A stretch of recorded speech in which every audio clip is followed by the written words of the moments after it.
নমস্কার বন্ধুরা, আমার রান্নাঘরে সবাইকে স্বাগত। আজ আমি বানাবো হাঁসের ডিমের ঝোল। তো চলুন দেখে নেওয়া যাক আমি কিভাবে হাঁসের ডিমের ঝোল বানিয়ে নিচ্ছি। এইভাবে একবার হাঁসের ডিমের ঝোল বানিয়ে দেখুন, খেতে দুর্দান্ত লাগবে। কড়াইয়ে সরষের তেল দিলাম, তেল দিয়ে হাঁসের ডিমগুলো ভেজে নিচ্ছি।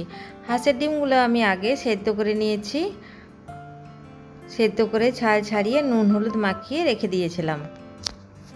আর আলুগুলো আমি আগে কড়াইয়ে ভেজে তারপর প্রেসার কুকারে সেদ্ধ করে রেখেছি। ডিমগুলো বেশ ভালোভাবে ভেজে নেব, একটু লালচে করে হাঁসের ডিম ভেজে নেব।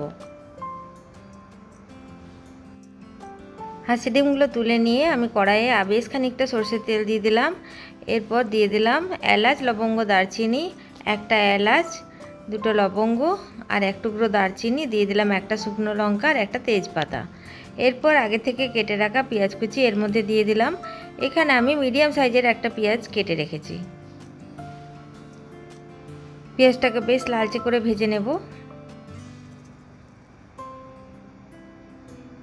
আগে থেকে আমি একটা পেস্ট বানিয়ে রেখেছিলাম। নিয়েছি এক টুকরো আদা, 4 কোয়া রসুন, একটা পেঁয়াজ, একটা টমেটো আর নিয়েছিলাম দুটো কাঁচা লঙ্কা। ঝালটা আপনারা পরিমাণ মতো দিতে পারেন।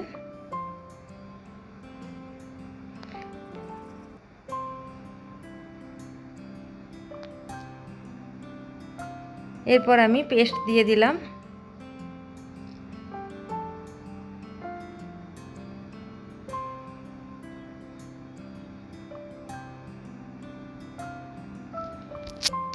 দিয়ে দিলাম পরিমাণ মতো নুন,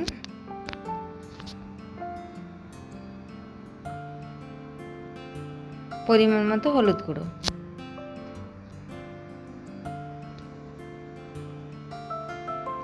এক চামচ জিরে গুঁড়ো,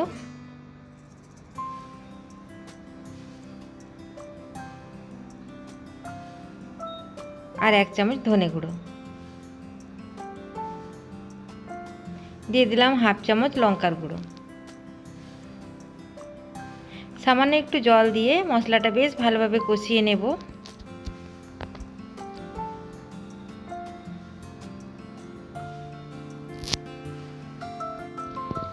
হাঁসের ডিমের অনেক গুণাগুণ আছে।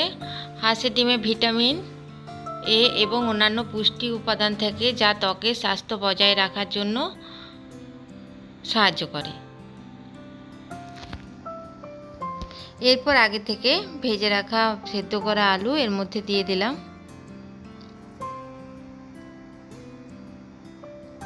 আলুগুলো দিয়ে বেশ ভালোভাবে মশলার সাথে কষিয়ে নেব।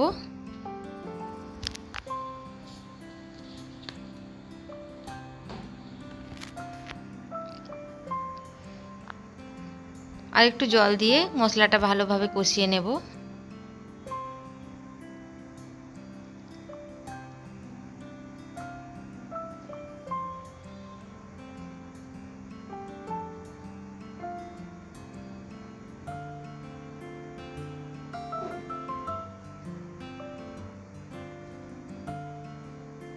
মশলার থেকে তেল ছেড়ে দিয়েছে, দিয়ে দেব জল।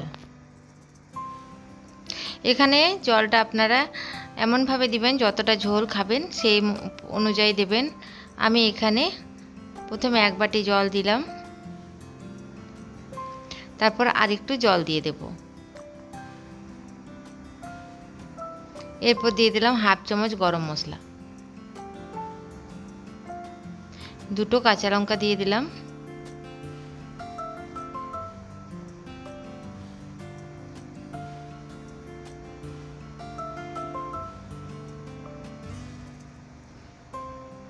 এরপর ভেজে রাখা ডিমগুলো এর মধ্যে দিয়ে দেব।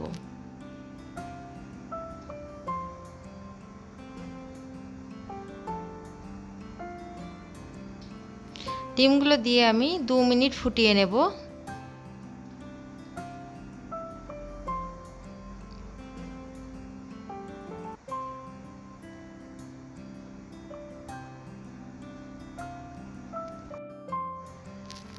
বেশ টকবক করে ফুটলে ডিমটার ভিতরে মশলাটা ঢুকে বেশ ভালো লাগে খেতে।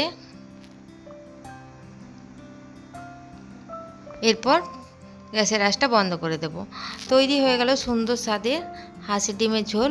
আমার এই হাঁসের ডিমের ঝোলের রেসিপি যদি আপনাদের ভালো লাগে তো আমার চ্যানেলটিকে সাবস্ক্রাইব করার জন্য অনুরোধ রইল, সঙ্গে একটি লাইক করে দেবেন।